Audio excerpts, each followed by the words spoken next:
Hey, I'm Scott Kirsner, CEO of Innovation Leader, and this is What Matters in Innovation.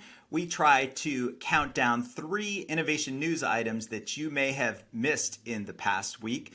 And with me today, we have Sara Husk. She is the Chief Customer Officer at Planbox, and Alex Slawsby, CEO of Derisk and a strategic advisor to Innovation Leader. Sara, why don't we start with you? I'm curious, what item caught your attention this week? Yeah, absolutely. Thank you. What I was really intrigued by this week was an article called Bridging Digital and Environmental Goals. It was put out by the World Economic Forum. And what I really found interesting about this is what they're talking about is, post COVID, bringing together all of the thoughts around digital transformation, environmental sustainability, and also innovation. And, all three of these kinds of programs have been down some similar paths around, having to prove the value and trying to figure out the metrics and all of those types of things. But really, all of them are around creating value. And so, the interesting thing about this is how to create value within the organization by bringing the three together. What I also thought was interesting is they've got a nice, some practical guidance around how to look at things like starting with insights and some of those types of things. I definitely thought it was a worthy read for everybody in innovation, sustainability, and digital transformation. So thanks for bringing up that article. I'm eager to read it. My item from this past week is vaccination records. And this feels to me like a missed innovation opportunity, at least here in the United States. I was volunteering here in the Boston area at a vaccination clinic, and we were handing out paper cards, just like you might have gotten in the 1950s, 1960s, or 1970s when you got, maybe a polio vaccine.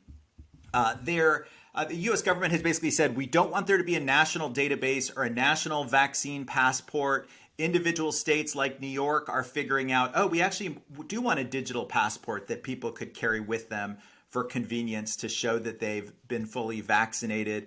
I think we're going to see a real patchwork of state by state efforts here.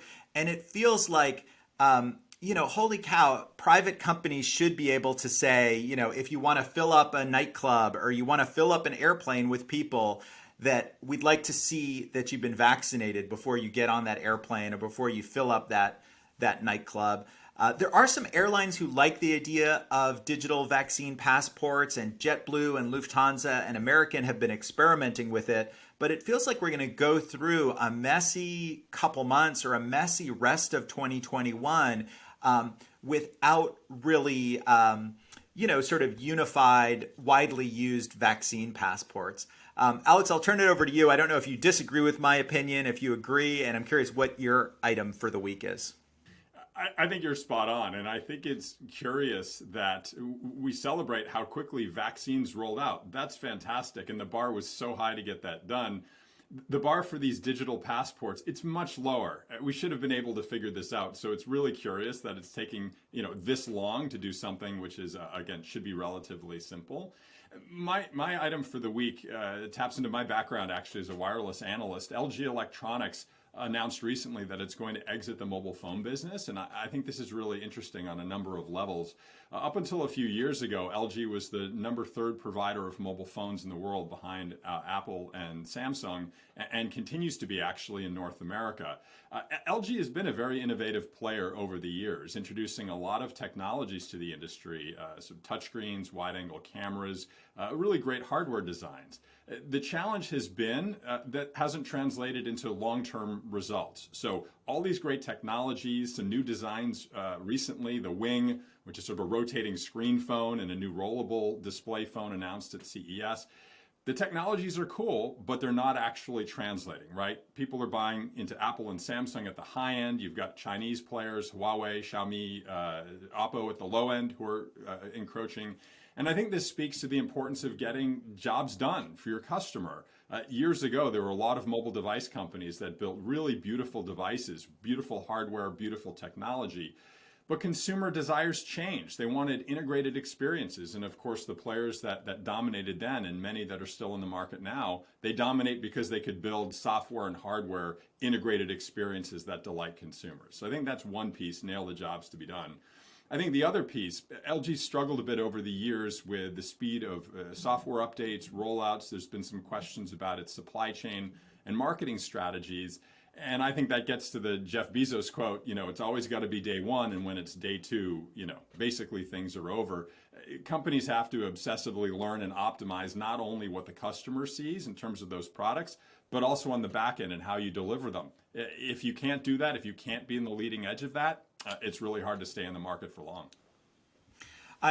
You wrap that up fantastically, Alex, by touching on the importance of marketing too, right? Like you can't just be at the leading edge with features. You have to communicate that to people, right? And I don't think LG has done a fantastic job of making their phone seem like, oh, that's the next cool, the must-have phone when I trade my current handset in, right? Mm-hmm.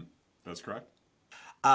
We want to just say thanks for watching What Matters in Innovation. We do this every 2 weeks.